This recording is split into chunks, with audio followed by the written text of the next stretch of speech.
Last Wednesday evening, China announced a sweeping expansion of its export controls on rare earth elements and rare earth processing equipment, as well as technologies related to batteries, vehicles, industrial diamonds, and super hard materials. To be clear, this is not just about the United States. These actions, if implemented, would apply to the entire world. China's announcement is nothing more than a global supply chain power grab. While China has taken a number of retaliatory trade actions against the United States, Europe, Canada, Australia, and others in recent years, this move is not proportional retaliation. It is an exercise in economic coercion on every country in the world.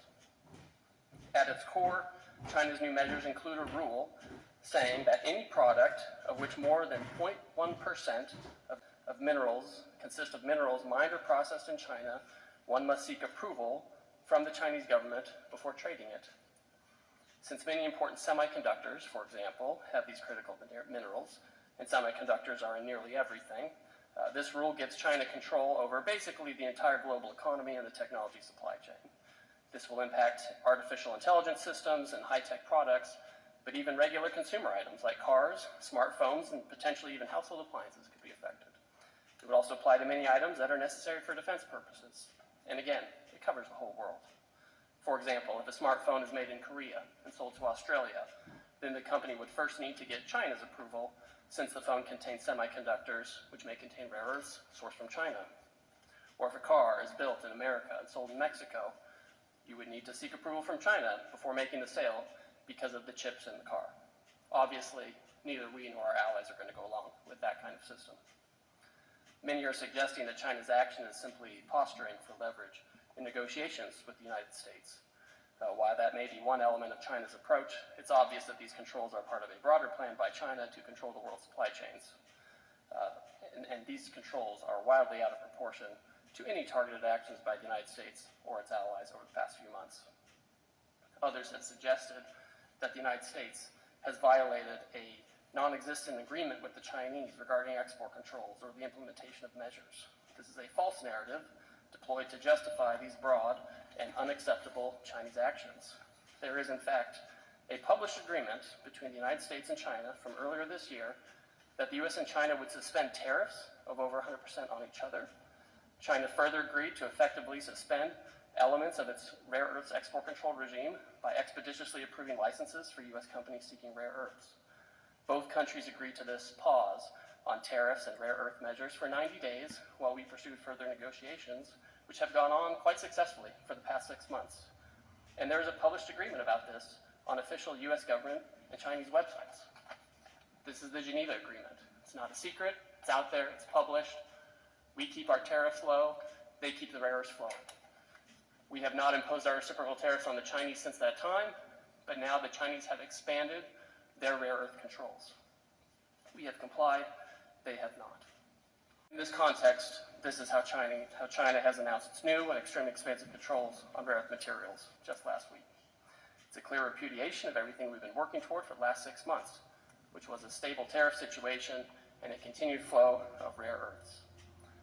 The short story is that we've had compliance, and the Chinese have escalated, and they've taken this opportunity to make a pretextual claim of non-compliance or other measures to justify this. But the United States won't stand for it. We're in close communication with our allies who have expressed similar views and who are similarly affected. The President has signaled some of the actions we are taking or may take if the Chinese implement this system of controls on the world. Mr. Secretary. China. As the President said, we want to help China, not hurt it. If some in the Chinese government want to slow down the global economy through disappointing actions and through economic coercion, the Chinese economy will be hurt the most. And make no mistake, this is China versus the world. They have put these unacceptable export controls on the entire world. China is a command and control economy, and we and our allies will neither be commanded nor controlled. They are a state economy, and we are not going to let a group of bureaucrats in Beijing try to manage the global supply chains. As Ambassador Greer said, we had a document and an agreement in Geneva and magnets were flowing quite well. Some U.S. auto companies have called us in the past week and said that there had been a slowdown in magnets. So when we asked the Chinese about this, they said, oh, it probably had something to do with the holiday. Had something to do with the holiday. So they can't be trusted with the global supply chain. Had something to do with the holiday. Moreover, this should be a clear sign to our allies that we must work together, and work together we will. There will be a series of meetings this week during World Bank IMF week, and we are all aligned. Not only is China fueling Russia's war, but China's actions have once again demonstrated the risk of being dependent on them on rare earths, and for that matter, anything. If China wants to be an unreliable partner to the world, then the world will have to decouple. The world does not want to decouple. We want to de-risk. But signals like this are signs of decoupling, which we don't believe China wants. And again, we do not want to decouple. We should work together to de-risk and diversify our supply chains away from China as quickly as possible.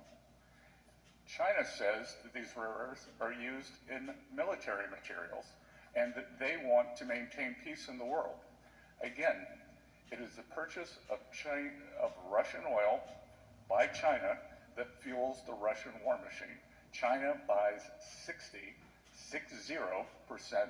of Russian energy. They buy 90% of Iranian energy. So who is fueling the Russian war machine? We will be producing photos soon, supplied to us by the Ukrainian government, that shows Chinese parts comprise substantial amounts of Ukrainian drones. So President Trump is the leader of peace. We should work together to de-risk and diversify. China's highly provocative move comes after we've made significant efforts to de-escalate tensions. While there are substantial actions we could take, we'd rather not. I believe China is open to discussion, and I am optimistic that this can be de-escalated. Ultimately, we are confident in the strong relationship between President Trump and President Xi. We've had substantial communication with the Chinese over the past few days, and we believe that there will be more forthcoming this week. With that, we can now take your questions. Elliot?